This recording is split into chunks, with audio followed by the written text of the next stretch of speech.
My name is Lisa, a housewife living with my husband, Gareth. We don't have any children and live a leisurely life together. However, recently, I've felt that Gareth's attitude towards me has been rather cold. On the other hand, my in-laws, though not living with us, have always been very kind to me. If you'd like, please have some of this. Oh my, is this homemade jam? Lisa, did you make this for us? Yes. I remembered our conversation when I saw the fruits at the supermarket the other day. It looks delicious. I'll enjoy it for breakfast tomorrow. Looking forward to it. Lisa, you're amazing at making all sorts of things. Thank you. Is that so? That's pretty normal, isn't it? Even when my in-laws came to visit, Gareth remained indifferent like this. I had been troubled by Gareth's attitude for some time now. However, because my in-laws live nearby and visit us often, their company distracted me from my worries. Then, one day. I'm home. Welcome back. Oh, about this afternoon. Hey, about today's lunch. What was that about? What do you mean? I don't know if it was laziness or what, but you skimped on it, didn't you? I've never skimped on anything. Make something better. I'm busy working hard at the office every day, you know. I understand that, of course. That's why I think about the nutritional balance and everything when I make it. Like I care about that. You're just using cheap ingredients to save money, aren't you? But you said you get heartburn if I make it too heavy. I'm saying make a lunch that boosts my spirits just by looking at it. Boosts your spirits? Like, what kind of thing? You know, when you open it and there's a steak, BAM, right on top. Steak? You said before not to put too much meat. Besides, if you eat something like that at lunch, you'll just get sleepy in the afternoon. I love meat, so having that much at lunch is just right for me. Saying this, Gareth went to his room in anger. From that day on, he began to complain more about the lunches and meals. On another day. Ah, I'm so hungry.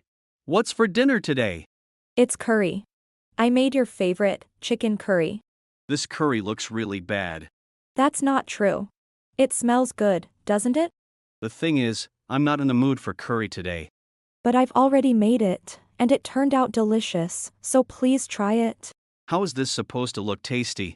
Basically, curry is just throwing vegetables and meat into hot water and adding roux, right? Why do you always skimp on effort when you're at home every day? You don't have to say it like that. Gareth left the house without eating a single bite of the curry I had painstakingly made. Seeing Gareth's attitude, I decided to consult someone about this. A few days later, while I was preparing dinner, Gareth came home. Lisa! What is this? Wow, you surprised me. You're home, welcome back. When a husband comes home, you should at least kneel at the entrance to welcome him. Kneeling is a bit much. Then at least notice me by the sound and open the door before I do. What are you even saying? Dinner is just ready, you're going to eat now, right? How can I eat this kind of food? Make something edible. You said this morning you wanted to eat this. Even so, this plating makes me lose my appetite. You say it looks bad, but it's a normal plating. What about decorative cuts or something like that? I'm not a professional chef, I don't need to do things like that. For a housewife, you lack creativity. Creativity. I'm making sure there's a good nutritional balance. Enough with the balance.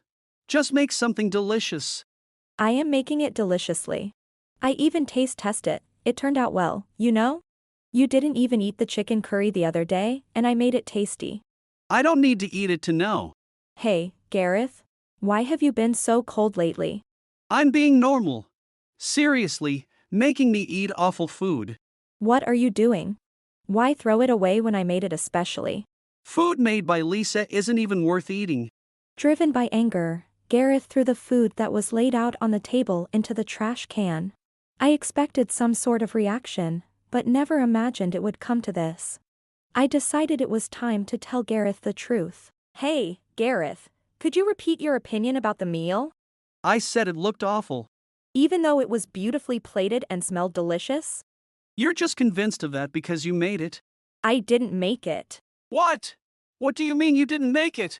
I was the one who made that dish, you know? And you clearly said it looked awful, didn't you? Why is Mom here? I worked so hard on that meal. Gareth, what have you done? The food you threw away was prepared by your mother since this morning. And here I was, standing in the kitchen all day, my back hurting. I didn't know Mom made it, so it's not my fault. What do you mean, not your fault? If I had known, I wouldn't have done such a thing. It doesn't matter who made it. It's unacceptable to waste food like that. What's done is done. There's nothing we can do about it now. Hey, Gareth, you haven't been doing this to Lisa every day, have you? I was just irritable today, that's all. Gareth, stop telling such pathetic lies. What do you mean? I've heard everything from Lisa. Who do you think you are? Lisa is a housewife, not a maid. It's practically the same thing. Especially since a housewife can just laze around at home and still live comfortably. Cooking like a top-class restaurant should be a given, right? Maybe if you were earning around 100 million yen. What? Are you mocking me now? You're the one mocking Lisa. Even Gareth, who usually has an arrogant attitude, was at a loss for words under his mother-in-law's scolding. However, Gareth seemed to have his own excuses. I was thinking of learning how to cook from your mother because Gareth always complains, so I consulted her. Ugh. It's Lisa's fault for always making weird dishes. Yappy, I'm here, T. Excuse us for intruding. Dad! Noah's here too. Why? Since we're all here, I thought it would be nice to enjoy a meal prepared by your mother. That's why I contacted your father and invited Noah too. Why did you invite Noah too? We're always in Noah's debt, after all. That's more on my side. But more importantly, was the food scattered on the floor and in the trash can because of a failed tablecloth trick? Like we do something like that at home. Right? Just asking. But what's going on here? Actually, Gareth. What? He did such a thing. I was so surprised, just ranting at Lisa and then throwing the food on the floor and into the trash can. Unbelievable. What a thing to do to food that was made with so much effort. That's way too much, seriously. Shut up. I'm working seriously here. And here I am, being subjected to skimping on household chores. But I'm not skimping on anything. It's obvious just by looking. I'm giving advice, you should be thankful for it. Getting angry like this is shameful. I have no reason to be complained at. Gareth often complains about Lisa at work, you know. Is that true? Yes. Everyone is always envious of the delicious-looking bento she makes. But Gareth always complains, even though he eats it all up. Hearing Noah's story, Gareth's parents said, Gareth, don't you appreciate that she prepares a bento for you every day? Exactly. Waking up early every morning to make it is really something. That's right. Lisa is kind. Even when you fight and you're rude, she still makes it for you every day, doesn't she? Well, yeah. That's the job of a housewife, after all. You don't understand anything. When your mother and I were about your age, we had a fight. And the bento she made for me at that time was a disaster. What, like just a rice ball with a single plum in the middle? The opposite. It was overflowing with plums and just a little bit of rice in the middle. That's a reverse idea. That's when I realized how good the daily bento was. Has Lisa ever given you anything like that? No, but this is a problem between me and Lisa, so Mom and Dad shouldn't interfere. There's no problem happening, right? It just looks like Gareth is nitpicking for no reason. See, it's clear that you're the one in the wrong. Why? I'm the one earning the money, so I should be able to complain. No, that's not right. Gareth works outside, and Lisa takes care of the home. You're both fulfilling your roles as spouses. It's not about who's above or below. Exactly. You and Lisa are partners. What are you talking about? I'm the one bringing in the money, so I'm more important, right? Gareth completely failed to grasp the points made by his in-laws and Noah. Moreover, he seemed dissatisfied with being the only one being admonished. This is all happening because, in the end, it's all Lisa's fault. Me? Why am I to blame? You never listen to what I say. You're just making bentos every morning to show yourself in a good light, pretending to care about me, right? What are you even talking about? So, let me ask you, Gareth, are you saying you could live a life where you're trying to look good by doing housework all day, going to bed later than your partner despite being tired, and still waking up earlier to make bentos every day? There's no way I'd live such a bothersome life. Exactly. Ha! Listen here, Lisa is doing all this for you. Even when you're too busy to take a lunch break, she thinks at least you can have something in your stomach if there's a bento, and she's cleaning every day because you sneeze from the dust. After all she's done for you, what more could you possibly want? So, what about the whole nutritional balance thing? Obviously, she's concerned about your health. Gareth, you've seen Lisa sometimes reading a book with a serious face, haven't you? Ah, now that you mention it, there were times like that. Do you know what book it was? Wasn't she just frowning because the print was small? Are you serious? What now? Noah too. I guess that's the reason most of the time, right? Actually, I was studying to get a qualification, thinking it would be helpful for Gareth. A qualification? When did you do that? It's not about when did you. Living together and you not noticing at all, I question your awareness. In fact, I had obtained qualifications related to cooking and nutrition, hoping to be of some help. Whenever I had questions, I would ask your mother about various things. I was the taste tester. Lisa was really working hard on her studies, you know? But that money came from my salary, right? No, I used my savings from before we were married, so I didn't touch our household money. Gareth, you have such a great wife and all you do is complain? That's unbelievable. So that's why Lisa's cooking was always delicious.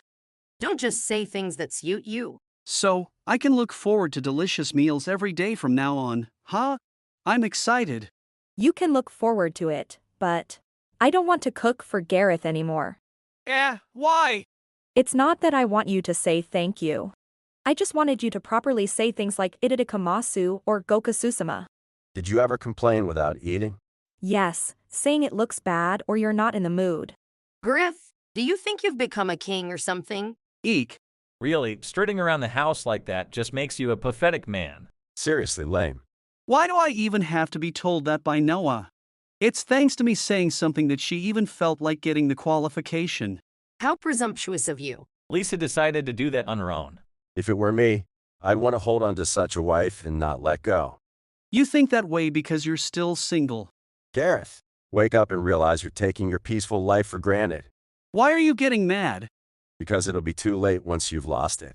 It's already too late, though. As the conversation unfolded, Gareth seemed to have a bad feeling, but it was already too late.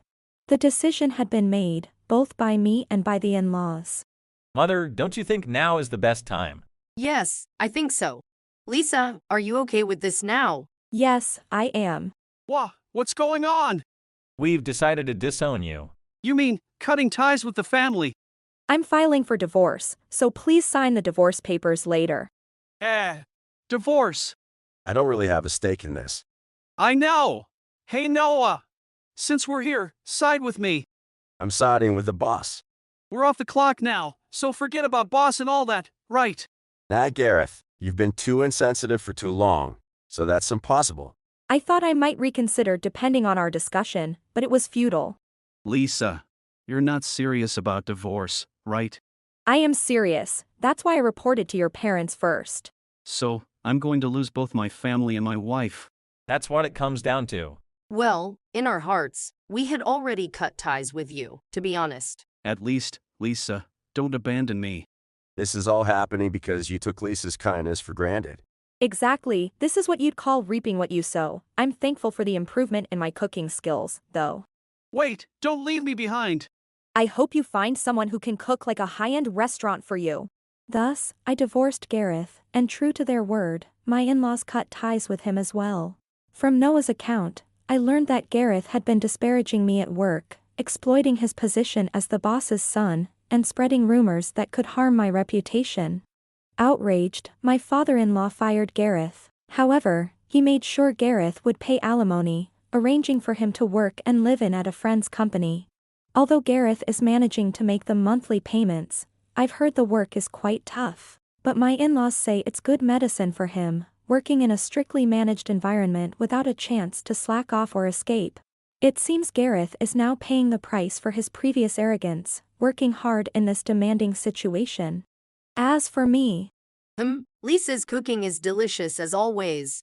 Even without a qualification, it's good enough to be served in a restaurant. I wish I could eat such meals every day. thank you, please enjoy as much as you like. You know, it might be odd to say this, but why don't you marry Noah? That's an interesting idea. We could be the matchmakers. What are you talking about? Aha. Just kidding, just kidding. Even after the divorce, I continued to have a good relationship with my in-laws. We occasionally have meals together with Noah, who is favored by my father-in-law. Although always cheerful, I can tell my in-laws are concerned about me being alone after the divorce. I must admit, I enjoy their company and rely on their kindness. I hope to find a way to give back to these people who bring joy to my life, though I haven't figured out how yet. But I cherish our ongoing connection and am determined to someday repay their generosity in some form. If you enjoyed this video, we'd be thrilled if you subscribed to our channel. Subscribing means you'll receive notifications for new videos, keeping you in the loop with all our latest content. Your support is vital to our growth. Let's enjoy and grow together.